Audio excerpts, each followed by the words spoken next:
WhatsApp guys, भाई साहब China का president Xi Jinping is missing, end of regime soon. भाई साहब ये क्या तख्ता पलट हो रहा है? ये दुनिया में तख्ता पलट कराने, कभी अमेरिका कोशिश करता है, कभी ये करता है, इन्हीं के तख्ते पलट हो रहे क्या? उधर ट्रम्प का भी तो वैसे इनका तख्त ही पलटा जा रहा है क्या? देखते हैं भाई गौरव भाई की वीडियो, और वीडियो का लिंक है डिस्क्रिप्शन में, चैनल पर तो प्लीज सब्सक्राइब, वीडियो कर दें लाइक 1 2 3 गो।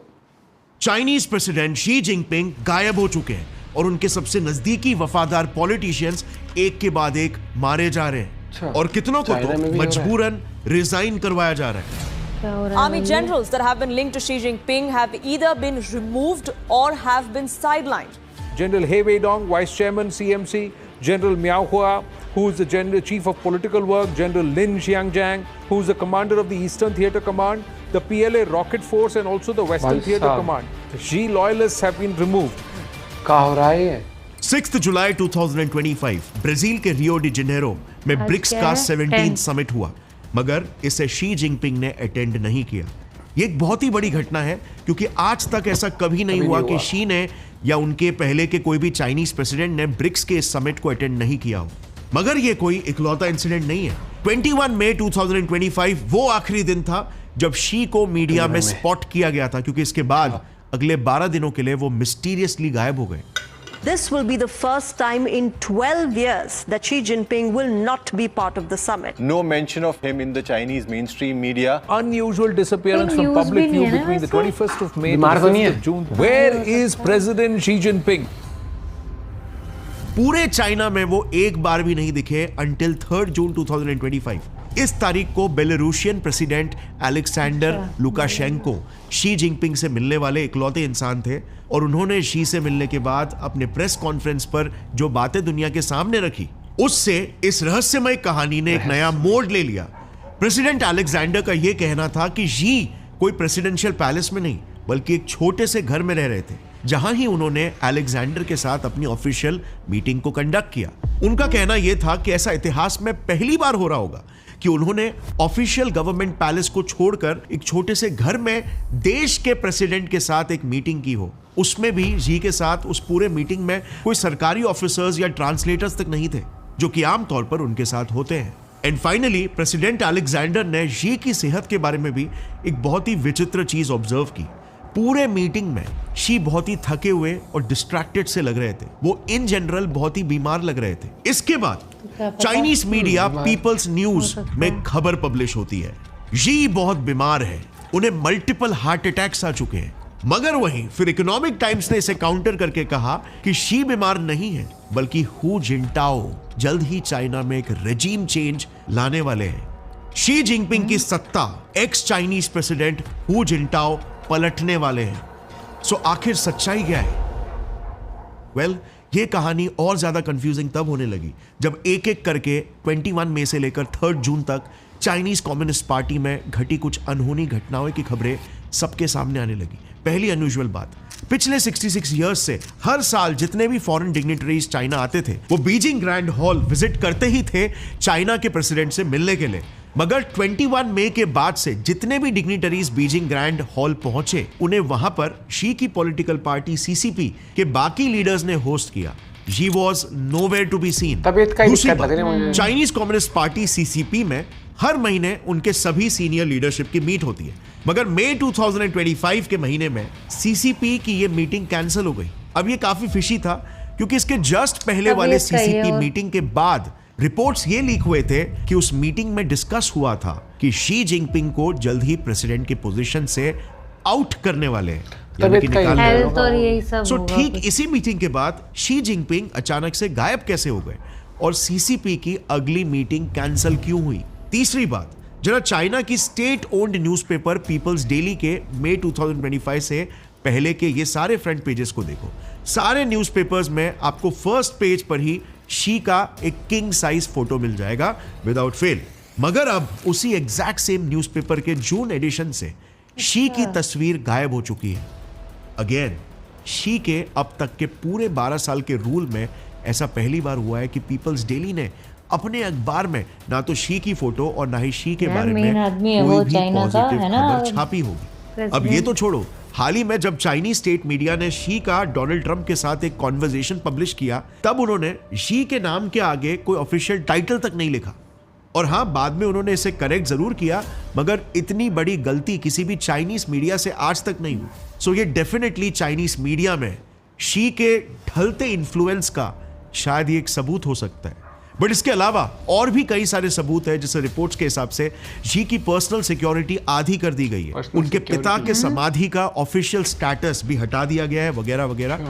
मगर चौथी और सबसे ज्यादा रहस्यमय चीज यह है कि शी के सबसे वफादार सीसीपी के टॉप पॉलिटिशियंस और डिप्लोमैट्स, जो भी शी के सबसे करीबी लोग थे, उन सबको एक एक करके रास्ते से साफ किया जा रहा है। इसका सबसे बड़ा एग्जाम्पल है जनरल शू चिलियांग, जो कि चाइनीज सेंट्रल मिलिट्री कमीशन के वाइस चेयरमैन यानी कि आर्मी चीफ थे, मगर आज ये जिंदा नहीं है, मर चुके हैं। अब चाइनीज मीडिया ने ऑफिशियली तो इनके मौत को हार्ट अटैक बताया, मगर इसके बाद चाइनीज कम्युनिस्ट पार्टी और स्पेशली शी जिनपिंग के पॉलिटिकल इन्फ्लुएंस पर सवाल उठने लगे, क्योंकि एक फॉर्मर चाइनीज जर्नलिस्ट झाओ लांजियान ने एक्स पर यह बताया कि शू की मौत की असली वजह थी उन्हें चाइनीज मिलिट्री से इंटरनली इतना इंटेंस प्रेशर मिल रहा था कि वो ये मेंटल स्ट्रेस झेल नहीं पाए और एकदम से कोलैप्स हो गए। उस पोजीशन पे तो स्ट्रेस तो वैसे भी अब रहता ही है। शी जिनपिंग की प्रेसिडेंसी के one of the most important pillars थे, एक पावर पिलर थे, और इसीलिए कई पॉलिटिकल एक्सपर्ट्स के हिसाब से शी जिनपिंग को सत्ता से हटाने के लिए पहले जनरल शू जैसे लोगों को रास्ते से हटाया गया, क्योंकि इस जंग में यू भी इकलौते शहीद नहीं हुए। शी जिनपिंग के और भी कई सारे लॉयलिस्ट हैं, जैसे ही विडोंग, मियाओ हुआ और जेंग जैंगशियोंग जैसे कई सारे मिनिस्टर्स और स्टेट ऑफिशियल्स हैं, जो सारे काफी इंपॉर्टेंट पोजीशंस पर थे, मगर अब वो उन पोस्ट से निकाल दिए गए।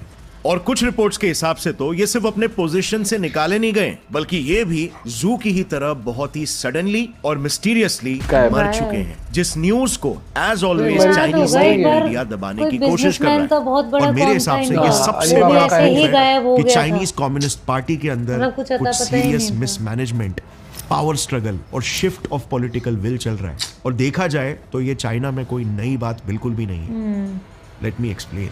ये है जेनिफर जेंग, जो चाइना के डेवलपमेंट रिसर्च सेंटर की एक रिसर्चर रह चुकी है, लेकिन अब वो एक जर्नलिस्ट है based out of USA.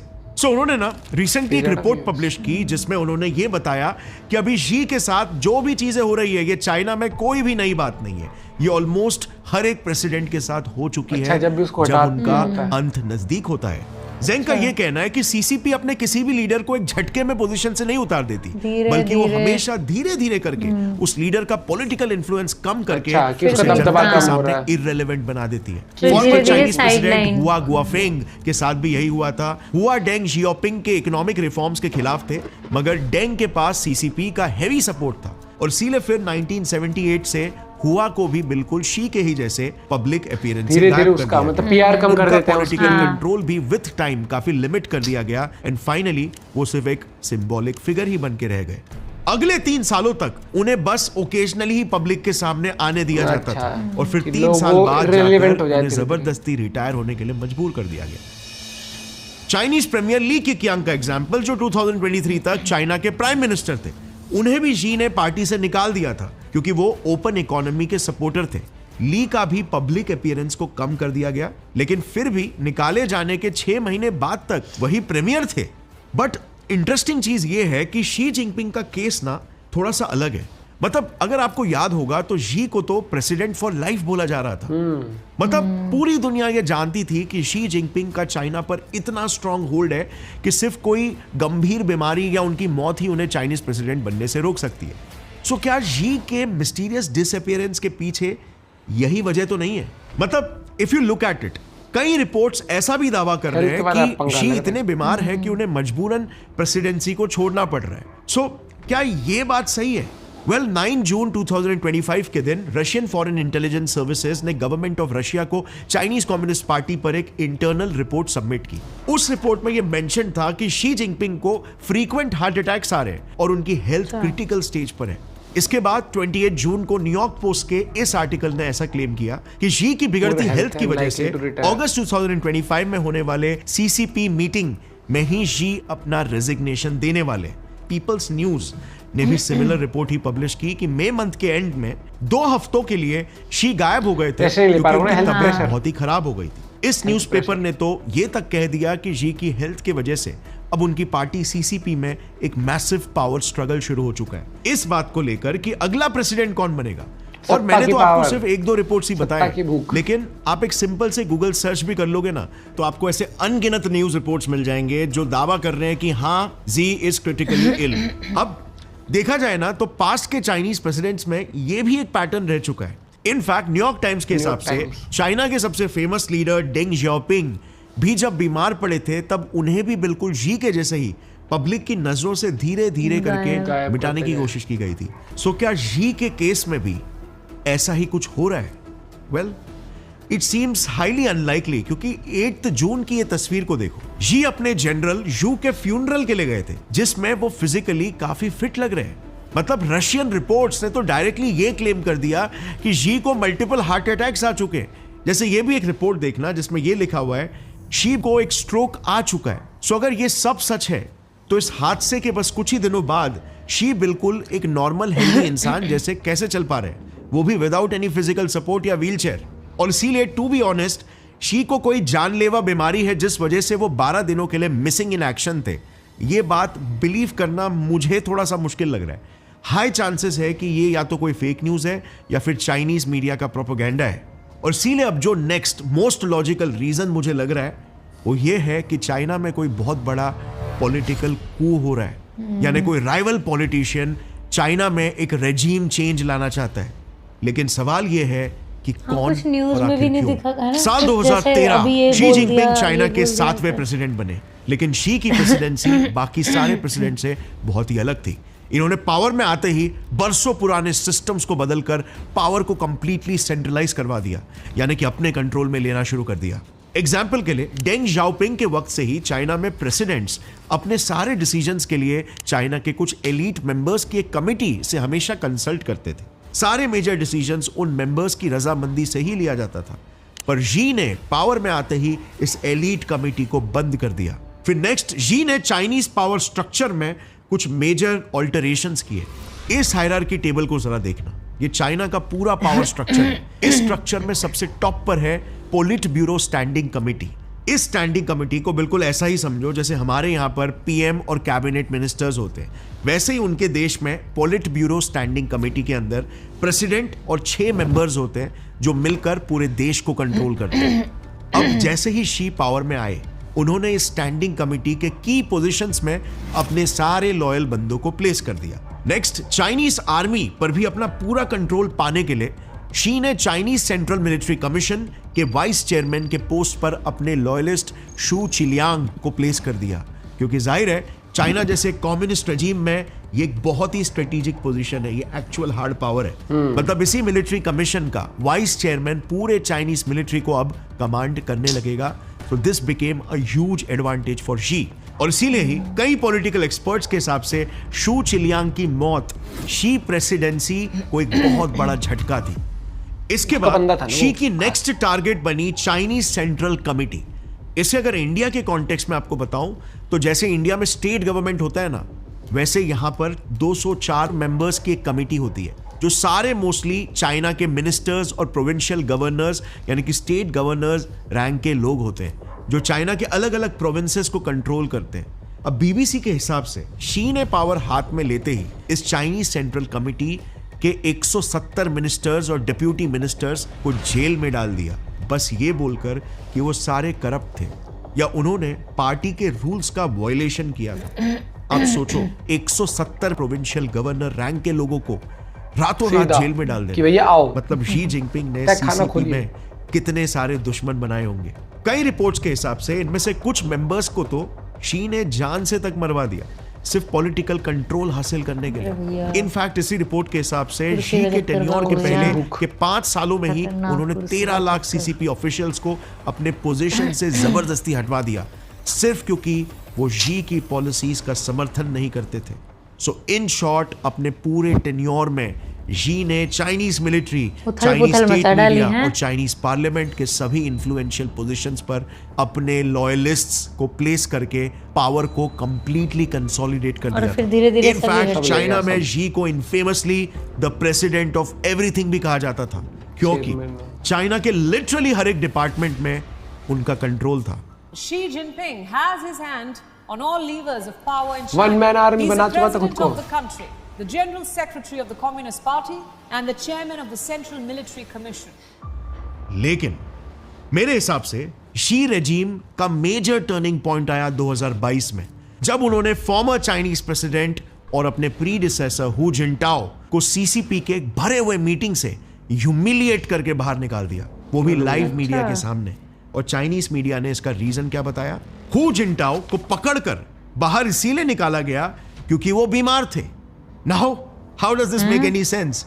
Specially तब जब उससे कुछ मिनटों पहले ही आप देख सकते हो हु जिनटाओ अपने बाजू वाले पर्सन के साथ कुछ फाइल इधर उधर कर रहे हैं, कुछ फाइल को कोई मुद्दा निकालने वाले शायद मीटिंग में, ऐसा फील हो रहा है।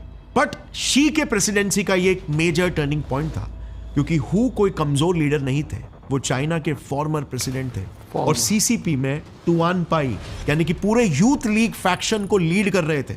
मतलब शी ने ऐसा करके सिर्फ एक अकेले लीडर से नहीं बल्कि एक पूरे पॉलिटिकल फैक्शन से ही दुश्मनी मोड़ ली, और वो भी एक इन्फ्लुएंशियल फैक्शन से, एक ऐसा फैक्शन जो चाइना का भविष्य है। टुआन पाई यानी यूथ लीग फैक्शन वही लोग थे जो हु जिनटाओ के टाइम इतने पावरफुल थे, जिस वजह से हु जिनटाओ पावर में आ पाए।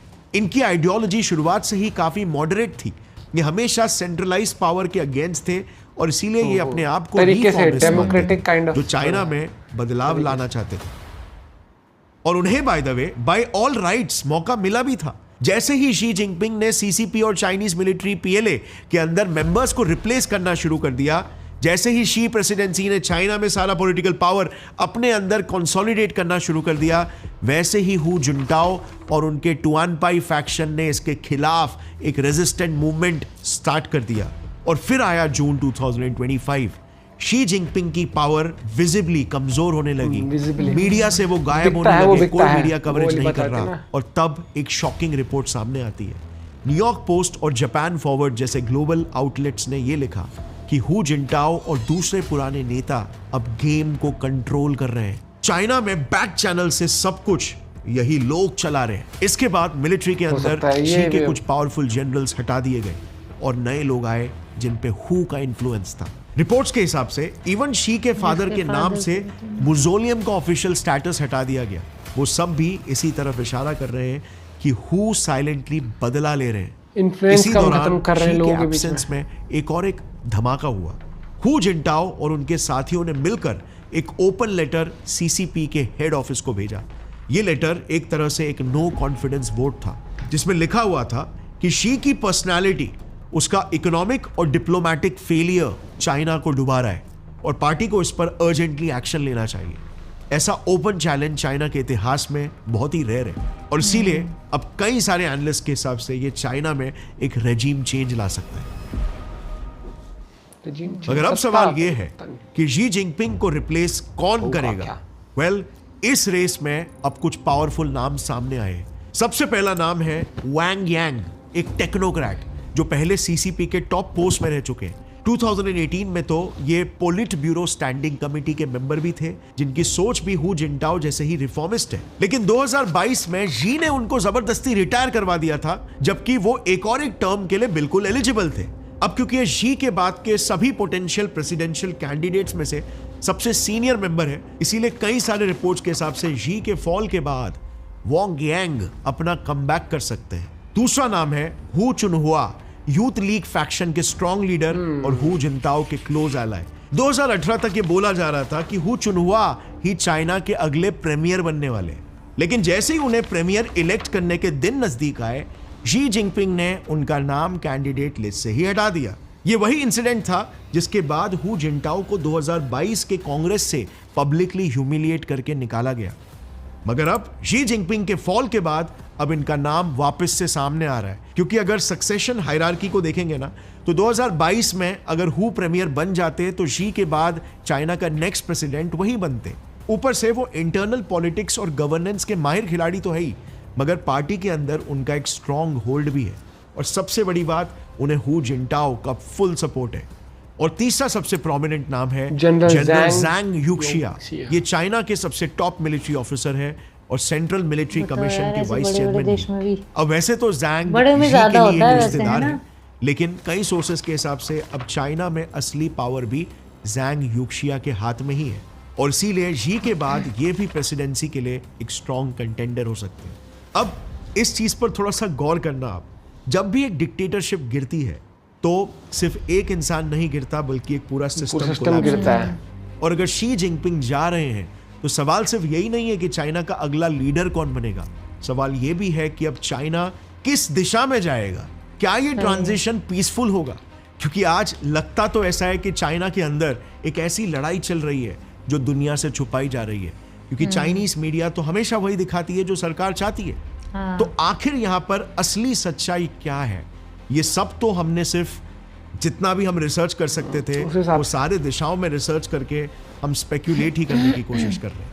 वेल, असली सच्चाई जो कुछ भी होगी वो सभी के आंखों के सामने बहुत जल्दी आ जाएगी। बट अगर आपको ऐसे वीडियोस पसंद आते हैं तो मैंने रिसेंटली एक वीडियो बनाया इंडिया चाइना वॉर पर कि किस तरह से चाइना हिमालयन रीजन में इंडिया।